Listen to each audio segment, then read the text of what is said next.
चमत्कार होते तो हैं, वो ऊपर वाला कब क्या योजना बनाता है, कहाँ ले जाता है, किससे मिलवाता है, हमें कुछ नहीं पता। तो आइए आपको मैं एक चमत्कार की कहानी सुनाता हूँ जो लगभग 10-12 साल पहले घटित हुई थी मेरे एक मित्र के साथ, जो उसने मुझे कुछ दिनों पहले बताई। मेरा मित्र जो किसी एनजीओ में काम करता था और लगभग 10 माह से उसकी सैलरी नहीं आई थी, तो उसने अपने सभी मित्रों से उधार भी ले लिया था। और सैलरीड पर्सन जो है वो बहुत अच्छे से जानते हैं कि जब 10 माह की सैलरी ना मिले तो क्या स्थिति है। मकान मालिक का किराया देना भी बाकी था और चूंकि 3-4 महीनों से किराया भी नहीं दिया था, तो मकान मालिक ने उससे कह दिया था कि विजय, अब मुझे कुछ विचार करना पड़ेगा क्योंकि आपका बहुत समय से किराया नहीं आया है। इस हाल में वो परेशान था, घर वालों से पैसे ले नहीं सकता था, जो कि आप जानते हैं, समझते हैं। इस हाल में और चूंकि सारी व्यवस्थाएं गड़बड़ा गई थी तो वो बहुत परेशान था, तो उसने सोचा क्या किया जाए। तो इसी परेशान हाल में वो अपने शहर के बस स्टैंड पे गया, जहाँ पे बालाजी का एक मंदिर था, तो वहाँ पे जाके बैठे। वो जो कुर्सियाँ होती है बाहर, उन पे बैठे बैठे वो विचार कर ही रहा था कि क्या किया जाए। बहुत मायूस परेशान था, भगवान के सामने बैठा है। तभी उसकी नज़र रोड पे पड़े 1000 के नोट पे पड़ी। उसने इधर उधर देखा, उसे कोई व्यक्ति दिखा नहीं, उसने वो 1000 का नोट उठा लिया। तभी उसे दिखा कि आगे एक और 1000 का नोट और 100 के 2 नोट और पड़े। उसने वो भी उठा लिए। उसने इधर उधर देखा, विचार किया कि यार कोई आ जाए तो उसको दे दूं, क्योंकि उसकी नीयत तो खराब थी नहीं। पर कोई नहीं आया। थोड़ी देर इंतजार भी किया, कोई नहीं आया। ठीक है, फिर रूम पे आ गया। मकान मालिक को 1000 रुपये दिया, 800-900 कुछ किराया था, तो और बाकी के पैसे बाद में देने की बात हुई। उसके बताए अनुसार उस दिन शाम को उसने बहुत दिनों के बाद बहुत अच्छा खाना खाया था, बड़ा प्रसन्न था। और संयोग की बात देखिए कि 4-5 दिन बाद उसकी सभी सैलरी आ गई, लगभग 1,00,000-1.5 लाख के आसपास होगी, सारी उसके अकाउंट में आ गई।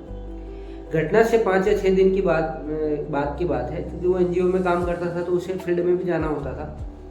तो वो फील्ड में जाने के लिए उसके एक मित्र का फ़ोन आया कि चलो वहाँ चलते हैं। तो विजय ने बोला कि मेरी बाइक ख़राब है।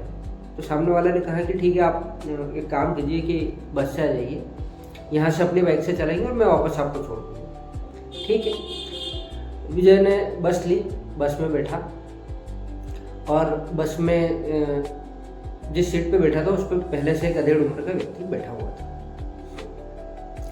चूंकि उस व्यक्ति की हालत खराब थी, वो बहुत खांस रहा था, तो विजय ने स्वाभाविक तौर पे कहा कि भाई साहब, यार मुझे आपकी हालत देख के लगता है कि आपकी हालत बहुत गंभीर है, आपको हो सकता है कि टीबी हो, आपको जांच करवानी चाहिए। तो उस व्यक्ति ने जो कहा वो आप सुनिएगा।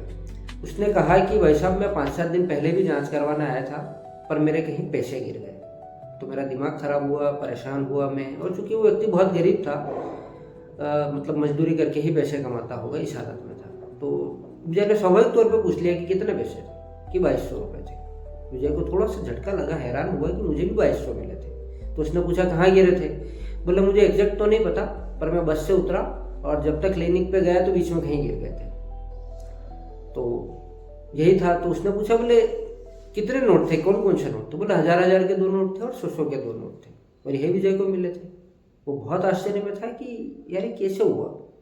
फिर दोनों जहाँ उतरना था वहाँ उतरे और विजय ने उससे कहा कि आइए मेरे साथ एटीएम तक चलिए। तक उसको ले गया।